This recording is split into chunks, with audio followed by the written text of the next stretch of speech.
Lesson में हम लोगों ने यूंग के थ्योरी को डिस्कस किया था और इसके कुछ जो इम्पोर्टेंट की कंसेप्ट्स थे वो रह गए थे, जो कि हम लेसन नंबर 8 में डिस्कस करेंगे।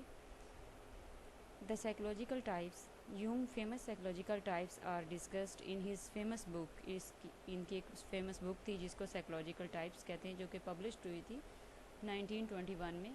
His main focus is on two types of personality. First one is introverts and second one is extroverts.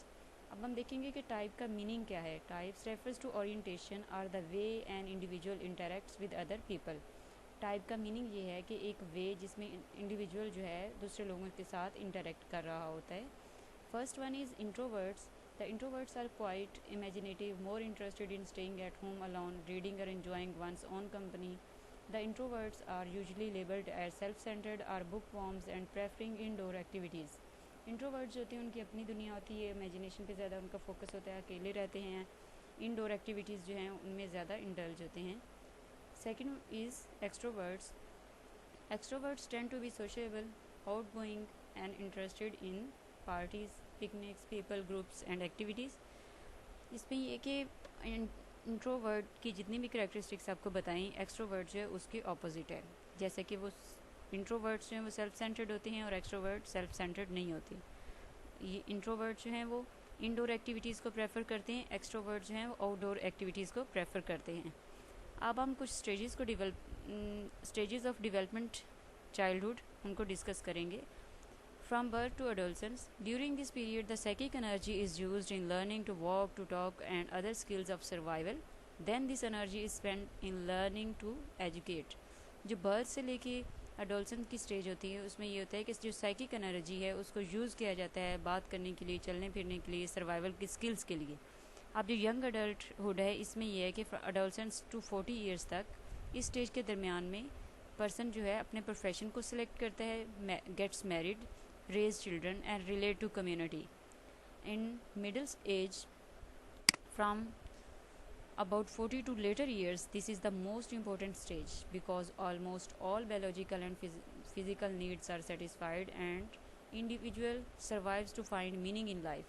इस स्टेज में क्या होता है कि इंडिविजुअल को जो लाइफ का मीनिंग होता है वो मिलता है। So after material development spiritual development begins to take shape.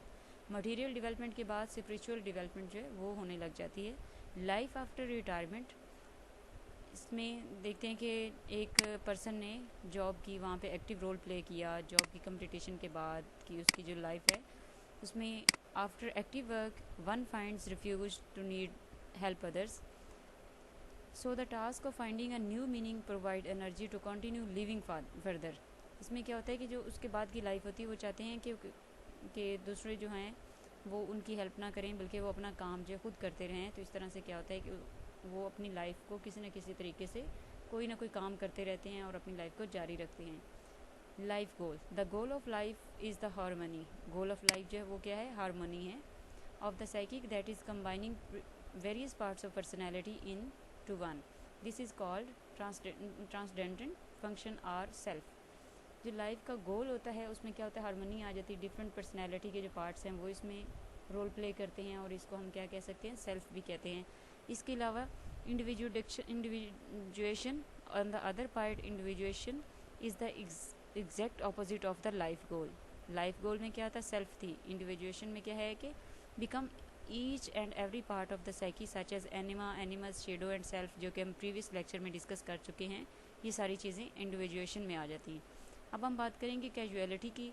According to Jung, adult personality should be understood in terms of past experiences which guide us and provide solution to our problems, but our behavior is also guided by ontology, that our human behavior is always guided by past as well as by future. Casualty में ये है कि personality जो है उसको past experiences के reference से understand किया जाता है, जो कि हमें गाइड करते हैं और हमें प्रॉब्लम्स जो हो रहे होते हैं उनका सोल्यूशन प्रोवाइड करते हैं. सिंक्रोनिसिटी के बारे में हम बात करेंगे. When you dream a person and shortly in a near future the person appears in front of you.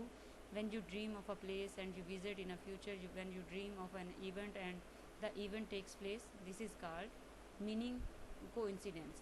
कि आप एक बंदे के बारे में सोचते हैं, अचानक से आपके सामने आ जाता है, इसको हम कहेंगे कोइंसिडेंट. अब कुछ रिसर्च टेक्निक्स यूज़ की गई थी जैसे कि वर्ड एसोसिएशन टेस्ट, ही रीडिज़ाइन, ह्यूंग ने क्या किया, रीडिज़ाइन किया वोंट्स के वर्ड एसोसिएशन टेस्ट को और इसको एक्सटेंड किया पेशेंट्स के ऊपर। Dream analysis, Jung's dream analysis is just what it appears to be. Jung ये था कि इसके अब ड्रीम के अंदर हो क्या रहा है। It provides individual with an awareness and understanding of his problems and solution to the problem as well. कि उसमें प्रॉब्लम क्या आ रही है उसको अंडरस्टैंड करना, उसकी अवेयरनेस देना और फिर उसका सोल्यूशन देना, ये इसके ड्रीम के अंदर बात आ रही थी। For Jung personal unconscious, collective unconscious and archetypes are very important. The bundle of all these into self is the goal of life. ये गोल ऑफ लाइफ है और बहुत ज़्यादा इंपॉर्टेंट है। The Jung's personality theory has a background of history, religion, anthropology, cultural and civilization के साथ इनका background है। There is emphasis on personality development following a stage of development where spiritual development is emphasized।